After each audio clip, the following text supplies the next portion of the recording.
محترم ناظرین، السلام علیکم۔ میں ڈاکٹر ہوں اور میرے پاس ایک ایکسیڈنٹ کا کیس آیا جس میں لڑکی کی ٹانگیں ٹوٹ گئی تھیں۔ وہ لڑکی بہت خوبصورت تھی اور جب ہوش میں آئی تو اپنی یادداشت کھو چکی تھی۔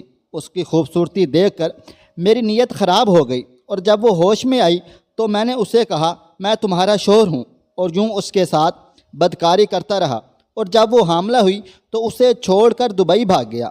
5 سال بعد واپس آیا تو اچانک رات کو وہ لڑکی اپنے شوہر کے ساتھ آ گئی، جسے دیکھ کر میرے قدموں تلے زمین نکل گئی تھی۔ میں نے تو تصور بھی نہیں کیا تھا کہ میری وقت گزاری کا یہ نتیجہ نکلے گا۔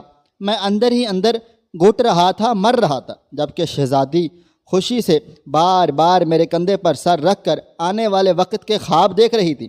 مجھے دیکھ کر کہنے لگی، نوید اگر بیٹا ہوا تو ہم اس کا نام علی رکھیں گے، اور اگر بیٹی ہوئی تو نور نوید۔ میں بیزاری سے بمشکل مسکراتا ہاں میں ہاں ملاتا جا رہا تھا۔ اس کی معصومیت پر مجھے ترس بھی آ رہا تھا۔ 6-7 ماہ سے اس کے ساتھ میں ایسا کھیل کھیل چکا تھا کہ وہ بیچاری میری محبت میں گرفتار مجھے اپنا شوہر سمجھنے لگی تھی۔ جس ہونے والے بچے کو وہ اولاد کہہ رہی تھی، در حقیقت وہ تو ایک ناجائز بچہ تھا، اور میں اس بچے کو قطعاً قبول نہیں کر سکتا تھا۔ شہزادی مسلسل باتیں کر رہی تھی اور میں اس چکر میں تھا کہ دبئی کی کس فلائٹ سے میں شہزادی کو چھوڑ کر یہاں سے چلا جاؤں۔ یہ تو اتنی بیوقوف تھی کہ بغیر نکاح اور حلال رشتے کے میرے ساتھ 6 ماہ سے رہ کر بیوی کے حقوق ادا کر رہی تھی۔ اسی رات شہزادی کے سونے کے بعد میں نے اپنا سامان پیک کیا اور جو ہی نکلنے لگا تو شہزادی جاگ گئی۔ مجھے یوں تیار دیکھ کر سوال کرنے لگی کہ آخر میں کہاں جا رہا ہوں۔ میں نے ایک گہری سانس خارج کی اور کہا کہ دبئی جا رہا ہوں، ہمیشہ ہمیشہ کے لیے۔ میرا بے تاثر لہجہ سن کر وہ سفید پڑی تھی۔ کہنے لگی، آپ مجھے اس حالت میں چھوڑ کر کیسے جا سکتے ہیں؟ مجھے آپ کی اشد ضرورت ہے۔ مگر میں نے اسے دھتکار کر غصے سے جو بات کہی وہ سن کر وہ غش کھاتے ہوئے گر چکی تھی۔ میں جھنجھلا کر واپس اس جانب قدم بڑھانے لگا جہاں انتہائی نگہداشت یونٹ میں وہ ایکسیڈنٹ کا کیس لایا گیا تھا۔ سوچا تھا کہ آج جلد گھر جا کر آرام کروں گا۔ کافی دنوں سے دماغی طور پر میں کافی ڈسٹرب تھا، مگر خیر کام ہی ایسا تھا۔ ایک گہری سانس خارج کرتے ہوئے میں وارڈ میں پہنچا جہاں سفید چادر میں لپٹا ہوا وجود میرے سامنے تھا۔ نرسز اسے ابتدائی امداد دیتے ہوئے مجھے اس کی صورتحال سے آگاہ کر رہی تھیں۔ میں نے سرسری طور پر جب اس کے چہرے سے کپڑا ہٹا کر دیکھا تو ایک پل کو دیکھتا ہی رہ گیا۔ یوں لگا جیسے میں سب کچھ بھول چکا ہوں۔ بس اتنا ہی یاد رہ گیا ہے کہ وہ حسین و جمیل لڑکی میرے سامنے موجود تھی۔ تبھی نرس نے مجھے مخاطب کیا تو میں چونک کر اس کی جانب دیکھنے لگا اور ہڑبڑا کر اس کا علاج شروع کر دیا۔ کچھ دیر پہلے ہی میری شفٹ ختم ہو چکی تھی۔ میں نے اپنا ضروری سامان لیا اور ہسپتال سے باہر نکلنے لگا تھا۔ تبھی ایک ایمبولینس تیز رفتاری کے ساتھ ہسپتال کی حدود میں داخل ہوئی تھی۔ میں نے ایک سرسری نظر اس ایمبولینس پر ڈالی اور پھر اپنی کار کی طرف بڑھنے لگا تھا۔ وہ ایک سیریس کیس تھا۔ کچھ دیر پہلے وہ لڑکی ایک بہت بڑی گاڑی کے نیچے آ چکی تھی اور اس کی دونوں ٹانگوں سے گاڑی گزری تھی، جس کی وجہ سے اس کی ٹانگیں بری طرح متاثر ہوئی تھیں۔ بہرحال ایسے مریضوں کو زیادہ تر میں ہی ہینڈل کرتا تھا، اس لیے مجھے واپس آنا پڑ گیا تھا۔ اس کی سرجری کرتے ہوئے مجھے 3 گھنٹے لگ چکے تھے۔ آپریشن کامیاب ہونے کے بعد میں نے ایک نظر بغور اس لڑکی کو سر تا پاؤں دیکھا۔ 18-19 سال کی لڑکی تھی اور دودھ جیسی سفید تھی، اتنی نازک کہ چھونے پر بھی میلی ہو جانے کا ڈر تھا۔ اس کے چہرے پر نیل کے نشان تھے، جبکہ اس کے دماغ پر بھی چوٹیں لگی ہوئی تھیں۔ میں تو بس اس میں کھو چکا تھا۔ اپنی فطرت سے بھی خوب واقف تھا کہ یہ حسین پریاں تو میری کمزوری تھیں۔ میں حسن کا قائل تھا اور اس لڑکی کو یوں اپنے سامنے بے سدھ لیٹا دیکھ کر میری نیت خراب ہونے لگ گئی تھی۔ میں اپنا ذہن جھٹکنے کی کوشش کرتا رہا، مگر اس کا سراپا تو مجھے کہیں اور سوچنے ہی نہیں دے رہا تھا۔ اس پل وہاں میرے علاوہ کوئی بھی موجود نہ تھا۔ میں نے اپنا ہاتھ اس کے وجود کی جانب بڑھانا شروع کر دیا۔ ابھی اس کا نرم و نازک ہاتھ چھوا ہی تھا کہ اس کے ماتھے پر بل پڑے اور وہ ہوش میں آ رہی تھی۔ میں یہ دیکھ کر ہڑبڑا کر پیچھے ہٹ گیا۔ اسے ہوش آ چکی تھی اور وہ آنکھیں کھول کر آس پاس دیکھتے ہوئے بولی، میں کون ہوں؟ آپ میرے کیا لگتے ہیں؟ مجھے کیا ہوا ہے؟ میں اپنی ٹانگیں ہلا کیوں نہیں پا رہی؟ اس کا یہ انداز دیکھ کر مجھے اس کی دماغی حالت کا اندازہ ہو رہا تھا۔ جب ٹیسٹ کروائے تو یہ بات سامنے آئی کہ دماغی چوٹ لگنے کی وجہ سے وہ اپنا ماضی بھول چکی ہے، اس کی یادداشت جا چکی تھی، اور یہ خبر سن کر نہ جانے کیوں مگر مجھے خوشی ہوئی تھی۔ میں چہرے پر گہری مسکراہٹ سجا کر اس کے قریب گیا تو وہ سہم کر پیچھے ہٹ گئی۔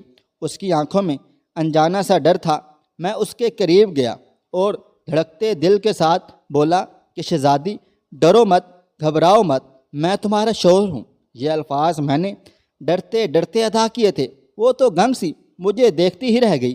اس کے چہرے پر کئی تاثرات تھے۔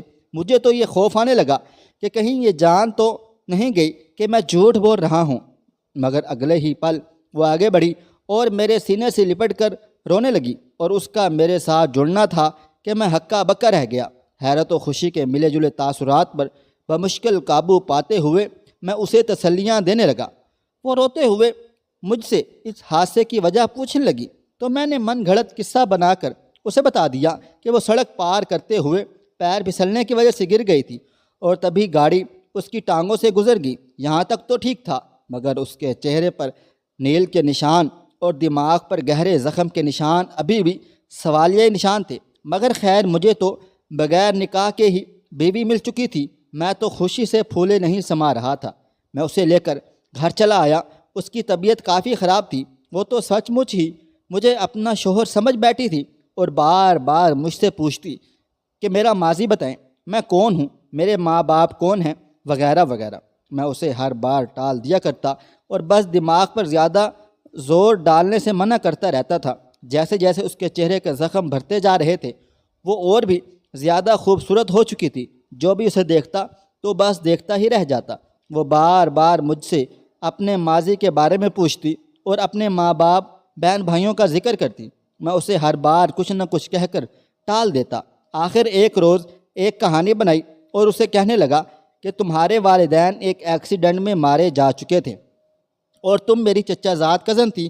ہم بچپن ہی سے ایک دوسرے کے ساتھ کافی اٹیچ تھے، اس لیے ان کے جانے کے بعد میں نے تمہیں اپنی بیوی تسلیم کر لیا اور ہم دونوں محبت کی زندگی گزار رہے تھے۔ مگر تبھی اس حادثے نے سارا نظام درہم برہم کر کے رکھ دیا تھا۔ میری بیوی میری جھوٹی کہانی کو تسلیم کر کے سچ مان بیٹھی اور کہنے لگی مجھے میرے والدین کی قبر پر لے جائیں، میں ان کو محسوس کرنا چاہتی ہوں، ہو سکتا ہے ان کی قبروں کو دیکھ کر میری یادداشت واپس آ جائے۔ اس کی یہ بات ایک اور مصیبت کھڑی کر چکی تھی، مگر خیر میں اسے یوں ہی قبرستان لے آیا اور 2 قبریں دکھا کر کہنے لگا یہ تمہارے ماں باپ ہیں۔ اس نے جب یہ سنا تو ان کو والدین کی قبریں سمجھ کر دل کا بوجھ ہلکا کرنے لگ گئی، اور میں پیچھے کھڑا بمشکل اپنی ہنسی روکنا چاہ رہا تھا۔ یہ کیسی پاگل تھی، نہ جانے کس کی قبر تھی، اور یہ بیٹھی اپنی حالت بیان کر رہی تھی۔ میں اسے اپنی بیوی مان کر باہر بھی لے جانے لگا تھا۔ اس کی یادداشت اب کبھی واپس نہیں آ سکتی تھی۔ اتنا تو میں بھی جان ہی چکا تھا۔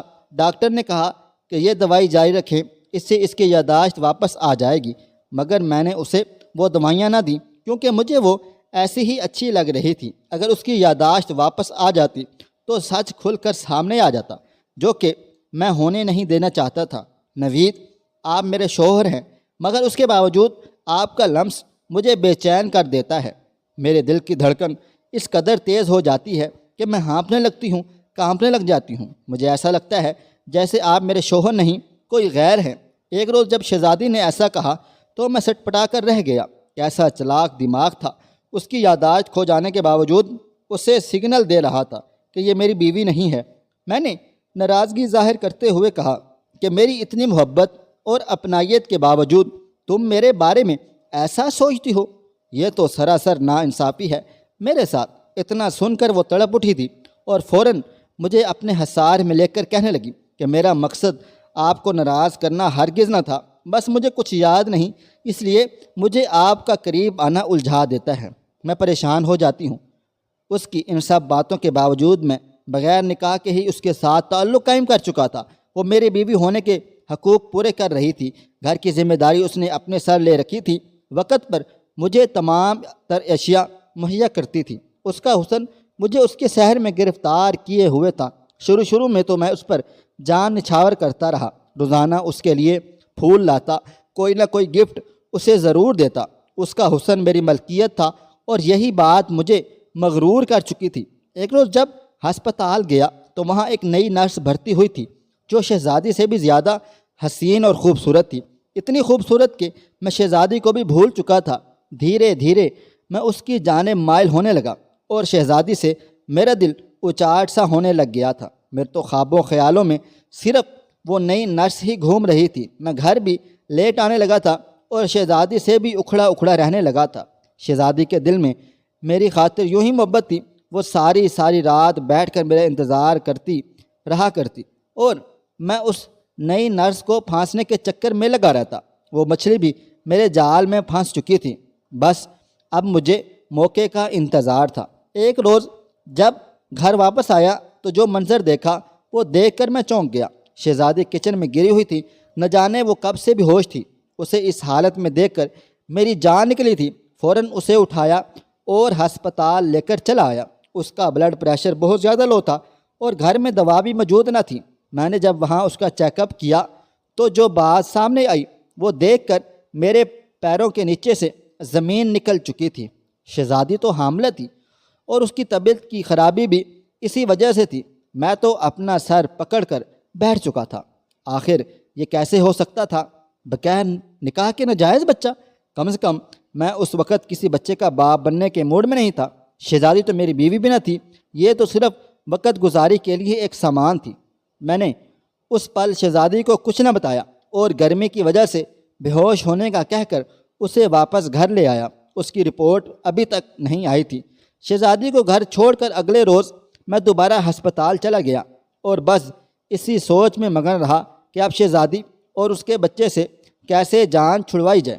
آخرکار میں ایک نتیجے پر پہنچ ہی گیا تھا۔ جب واپس آیا تو گھر کا نقشہ بدلا ہوا تھا۔ شہزادی نے خوشی سے پورے گھر کو پھولوں سے سجا رکھا تھا اور میرے آتے ہی اس نے ڈریسنگ ٹیبل پر پھولوں کے درمیان رپورٹ رکھی تھی۔ میرے دل کو ایک دھچکا سا لگا تھا۔ میں سب کچھ جانتے بوجھتے ہوئے بھی لا علمی کا اظہار کرتا ہوا جب ڈریسنگ ٹیبل کے پاس گیا اور اس رپورٹ کو اٹھایا تو میرے ہوش اڑ گئے تھے۔ جس خبر کو میں شہزادی سے چھپا رہا تھا آج وہ کھل کر سامنے آ چکی تھی۔ یہ نہ جانے کس منحوس نے رپورٹ گھر تک پہنچا دی تھی۔ مجھے ملتی تو میں وہیں پر پھاڑ کر پھینک دیتا۔ میں تو آج اس کے لیے کچھ ایسی دوائیں لے کر آیا تھا جن کو کھانے کے بعد یہ حمل ختم ہو جاتا، مگر یہ تو بہت بڑی مصیبت بن چکی تھی۔ میں نہ خوش تھا مگر اس کے باوجود شہزادی کو دیکھ کر مجھے مسکرانا پڑا اور خوشی کا اظہار کرنا پڑا۔ وہ مجھ سے لپٹ کر خوش تھی کہ وہ ماں بننے والی ہے، جبکہ میں نہ چاہتے ہوئے بھی مسکرا رہا تھا۔ اس نے مجھے اتنی خوشی دی کہ میں سوچ بھی نہیں سکتا اور میں اس کا شکر گزار ہوں، جبکہ اندر ہی اندر میں جلد از جلد اس سے جان چھڑانے کی ترکیب سوچ رہا تھا۔ میں نے اسی رات بہانے سے شہزادی کو وہ دوا دینے کا سوچا، مگر جو ہی اسے دودھ کے ساتھ دوائی دینے لگا تو وہ کہنے لگی کہ میں دوا نہیں لے سکتی۔ میں نے انٹرنیٹ پر سرچ کر لیا ہے جس کے مطابق اس حالت میں کوئی بھی دوا نہیں کھاتے ورنہ بچے پر اثر ہوتا ہے۔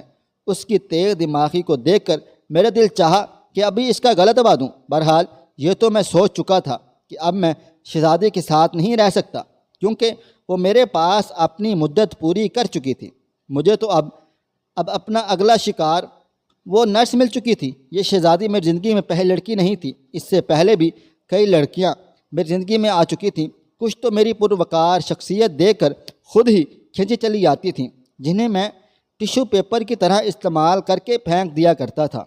اسی رات میں نے فیصلہ کیا کہ میں شہزادی کو چھوڑ کر دبئی چلا جاؤں گا، کچھ عرصہ وہاں رہوں گا اور پھر واپس آ جاؤں گا۔ یہ اس گھر میں کب تک رہے گی؟ پھر جہاں مرضی بھٹکتی پھرے، مجھے کیا؟ اس رات شہزادی مجھ سے لپٹ کر اپنے دل کی باتیں کر رہی تھی، جبکہ میں اس ملک کو چھوڑ کر جانے کا پلان کر رہا تھا۔ جیسے شہزادی سوئی تو میں نے اپنا تمام تر پیک کیا ہوا سامان اٹھایا اور لے کر گھر سے جانے ہی لگا تھا۔ ابھی کمرے سے قدم باہر نکالا ہی تھا کہ شہزادی اٹھ بیٹھی اور بغور میری جانب دیکھ کر کہنے لگی، نوید آپ کہاں جا رہے ہیں؟ وہ بھی اس وقت مجھے اکیلا چھوڑ کر۔ میں نے ایک نظر اس پر ڈالی اور پھر بغیر جواب دیے ہی آگے بڑھنے لگا۔ وہ روحانسی ہو کر میرے پیچھے دوڑی اور کہنے لگی کہ آپ مجھے اکیلا چھوڑ کر کہاں جا سکتے ہیں؟ میں یہاں پر تنہا کیسے رہوں گی؟ مگر میں نے حقارت سے اس کی جانب دیکھا اور بولا کہ تم میری ضرورت کا فقط سامان تھی، اب چاہے جیو یا مرو، مجھے کوئی پرواہ نہیں ہے۔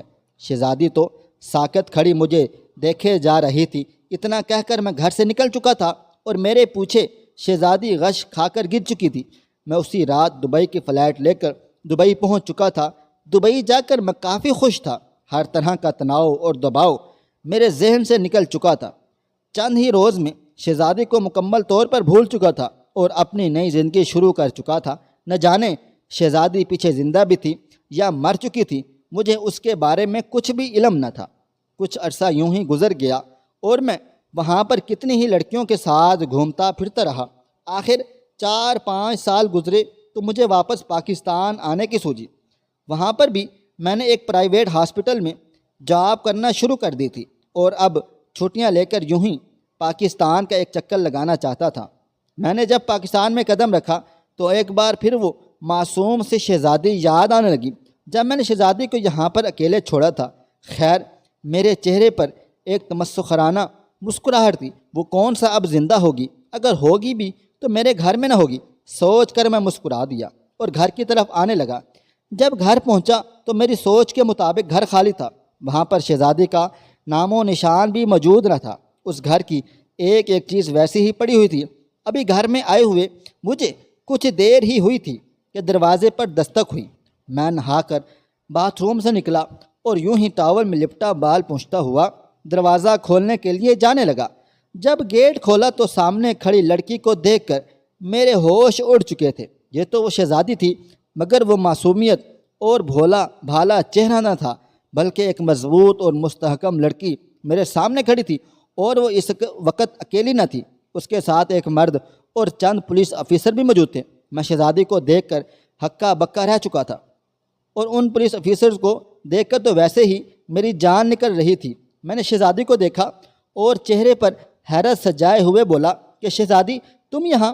اتنا کہنا تھا کہ شہزادی نے میرے منہ پر تھپڑ مار دیا اور وہ ایک زناٹے دار تھپڑ مارنے کے بعد بولی کہ گھٹیا ذلیل انسان، تمہاری ہمت کیسے ہوئی میرے ساتھ ایسا گھنونا کھیل کھیلنے کی؟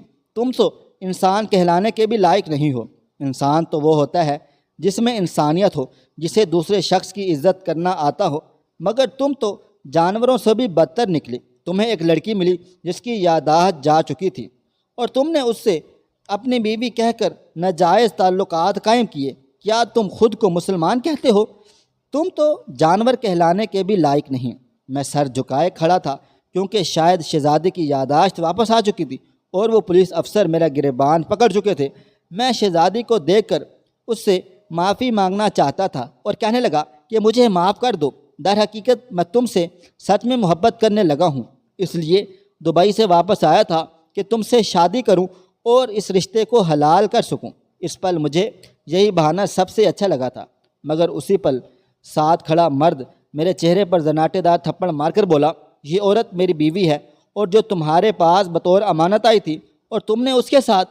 وہ اتنا ہی کہہ کر گھن کھاتے ہوئے انداز میں مجھے گھورنے لگا۔ میں تو اس لڑکی کے ماضی کے بارے میں کچھ بھی نہ جانتا تھا۔ وہ کون تھی، کہاں سے آئی تھی؟ میرے لیے تو بس اپنا مطلب پورا کرنا ضروری تھا۔ وہ تو شادی شدہ تھی اور پولیس افیسرز دونوں اس لڑکی کے چچا تھے۔ وہ ایک مضبوط گھرانے سے تعلق رکھتی تھی اور اس کی رہائش اسلام آباد کی تھی، مگر یہ یہاں لاہور تک کیسے پہنچی تھی؟ شہزادے کا اصل نام ماہرہ تھا۔ وہ ایک یونیورسٹی کی اسٹوڈنٹ تھی اور اپنے چچا زاد کے ساتھ محبت کی شادی بھی کر چکی تھی۔ شادی کے بعد بھی اس نے پڑھائی جاری رکھی۔ پھر چند دوستوں کے ہمراہ لاہور ٹرپ پر یہاں آئی تو راستے میں گاڑی خراب ہو گئی۔ اسی کے ساتھ ان 5 لڑکیوں کے پر ڈرائیور کی نیت بھی بدلی اور وہ انہیں اپنے اڈے پر لے گیا اور وہ ان لڑکیوں سے زبردستی کرنے کی کوشش میں لگے ہوئے تھے۔ اس کی باقی کی سہیلیاں اس زیادتی کا شکار ہو چکی تھی، مگر ماہرہ کسی طرح وہاں سے بھاگنے لگی تو ایک شخص نے اس کے سر پر وزنی پتھر مار دیا۔ وہ منہ کے بل زمین پر گری تھی۔ اس کی چیخیں بلند ہوئی تھی، مگر وہاں تو سبھی درندے تھے۔ ماہرہ تو بے ہوش ہو چکی تھی، مگر اس کے بعد اس کے ساتھ کیا ہوا وہ خود بھی کچھ نہیں جانتی تھی۔ جب ہوش آیا تو روتے ہوئے کسی طرح ماہرہ بچا کر بھاگ نکلی، مگر دور تک وہ لوگ اس کا پیچھا کرتے رہے۔ تبھی اس بیچ سڑک پر بھاگتے ہوئے وہ گری اور ایک گاڑی اس کی ٹانگوں کو کچلتی ہوئی اوپر سے گزر گئی تھی۔ وہ ساری رات یوں ہی سڑک کنارے پڑی رہی، جب کسی نیک بندے نے اسے دیکھ کر ایمبولینس کو کال کی تھی۔ اس کی یادداشت اسی روز واپس آ چکی تھی جب میں پاکستان چھوڑ کر دبئی آ گیا تھا۔ اسے شدید دھچکا سا لگا تھا، وہ بے ہوش ہو کر گری تو اس کا سر دیوار سے لگا تھا۔ وہ 2 دن تک یوں ہی بے ہوش پڑی رہی۔ آخر جب ہوش آیا تو ساری حقیقت جان کر وہ کتنی ہی دیر روتی رہی، تڑپتی رہی۔ اس کے والد موجود نہ تھے، جبکہ شوہر اور چچا پولیس افسران اسے ڈھونڈنے میں سر توڑ کوشش کر چکے تھے۔ آخر ایک روز کسی نے انہیں بتا دیا کہ شہزادی نام کی لڑکی فلاں گھر میں دیکھی گئی ہے، اور یوں وہ شہزادی تک پہنچ گئے تھے۔ میں ماہرہ کی داستان سن کر کانپ اٹھا تھا۔ جانے انجانے میں اس کے ساتھ بہت برا ہو گیا تھا، پہلے زیادتی اور پھر میرا اسے بیوی بنا کر دھوکہ دینا۔ سچ مچ میں مجھے خود سے گھن آنے لگی تھی۔ اس بار میں نے شہزادی سے صدقے دل سے معافی مانگی، مگر اس کے شوہر نے مجھے گریبان سے پکڑ کر گھسیٹتے ہوئے گاڑی میں ڈال دیا تھا۔ میں شرمندہ تھا، خود کو کوس رہا تھا، لیکن میری اس ہوس اور غلط سوچ نے نہ صرف مجھے جیل میں چکی پیسنے پر مجبور کر دیا، بلکہ مجھ سے میری نوکری بھی چھین چکی تھی۔ اب سوائے پچھتاوے کے میرے پاس کچھ بھی نہ بچا تھا۔ برے کاموں کا نتیجہ بھی برا ہوتا ہے۔ اللہ پاک ہر بہن بیٹی کی عزت کو محفوظ رکھے، آمین ثم آمین۔ آپ دوست احباب بھی کومنٹ باکس میں آمین ضرور لکھیں۔ خواہش صرف اتنی ہے کہ کچھ الفاظ لکھوں جس سے کوئی گمراہی کے راستے پہ جاتے جاتے رک جائے، اور نہ بھی رکے تو سوچ میں ضرور پڑ جائے۔ دوستوں، امید کرتا ہوں کہ آپ کو یہ ہماری کہانی پسند آئی ہوگی۔ کہانی پسند آئی ہو تو ویڈیو کو لائک کریں، کومنٹس کریں، شیئر کرنا بالکل بھی نہ بھولیں۔ اور ہاں، اگر آپ لوگ اس چینل پر نئے ہیں تو اس چینل کو سبسکرائب ضرور کر لیں اور نوٹیفیکیشن کو ضرور دبائیں تاکہ آنے والی اپڈیٹ سب سے پہلے آپ کو مل سکے۔ کہانی سننے کے لیے آپ کا بہت شکریہ۔